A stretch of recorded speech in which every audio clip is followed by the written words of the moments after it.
सभी हुई टल्ली। जी हाँ दोस्तों, गुम है किसी के प्यार में के अपकमिंग ट्रैक में आपको यही देखने को मिलने वाला है कि सभी पी के टल्ली हो जाएगी, वो भी शांतनु और ईशा की एनिवर्सरी पार्टी में। तो होने कुछ ये वाला है कि भाग्यश्री ने अपने लिए स्पेशल वाली ड्रिंक बनाई होगी।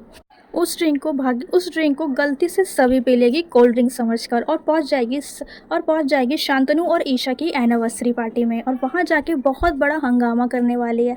एक एक बंदे की अच्छे से क्लास लगाने वाली है, क्योंकि वो नशे में चूर होगी। इसी वजह से वो सबकी बैंड बजा देगी खूब बढ़िया तरीके से, जो कि देखने में बहुत ही फनी होने वाला है। रजत को समझ में नहीं आएगा कि सभी को ये क्या हो गया। अभी थोड़ी देर पहले मैंने इसे देखा था, ये बिल्कुल नॉर्मल थी, तो अब सडनली ये ऐसे बिहेव क्यों कर रही है। बहुत देर के बाद में भाग्यश्री को ये समझ में आएगा कि इसने मेरी वाली ड्रिंक पी ली है। रजत और भाग्यश्री वहाँ पे खड़े होकर हंस रहे होंगे सभी के ऊपर, और एज यूजुअल ईशा और शांतनु को समझ में नहीं आया कि हमारी बेटी ऐसे कैसे बिहेव कर सकती है, वो लोगों की इंसल्ट क्यों कर रही है।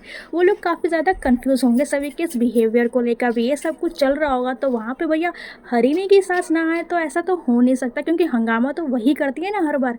इसीलिए वहाँ पर आ जाएगी हरिणी की सास, और सभी गलती से और सभी नशे की हालत में होने की वजह से कोल्ड ड्रिंक उनके ऊपर गिरा देगी, जिस वजह से हरिणी की सास काफ़ी ज़्यादा भड़कने वाली है। एज़ यूजुअल वो सभी से तो वैसे ही चिढ़ती हैं, और हर बार हर फंक्शन पे उसकी बैंड बजाती ही रहती है, उसे सुनाती ही रहती है किसी ना किसी बात के ऊपर।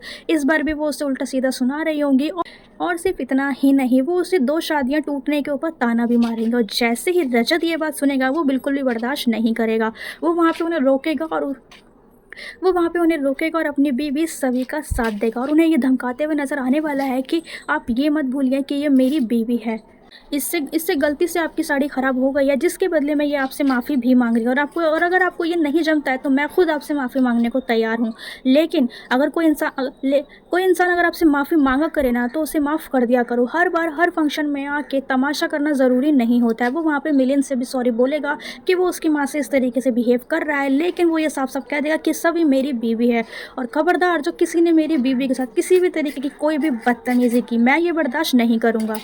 मैं यह किसी को भी नहीं देता हूँ कि कोई भी इंसान मेरी बीवी की इस तरीके से इंसल्ट करे। ये रजत ठक्कर की वाइफ है, मेरी बीवी के पास मेरी, और रजत वहाँ पे उसे सपोर्ट करेगा बहुत ही प्यार से, और ये भी कहते हुए नज़र आने वाला है कि मेरी बीवी के पास बहुत काम होता है, वो स्कूल संभालती है, वो मेरी बेटी को संभालती है, वो मेरा घर संभालती है। इस वजह से थोड़ी बहुत थकन होना तो लाजमी है, और इसी वजह से मेरी बीवी बहुत ज़्यादा, और इसी वजह से सभी थक चुकी है, और इसलिए हम यहाँ से जाए।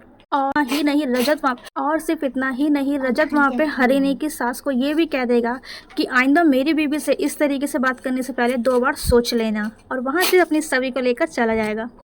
सभी हुई टल्ली, रजत ने दिया सभी का साथ।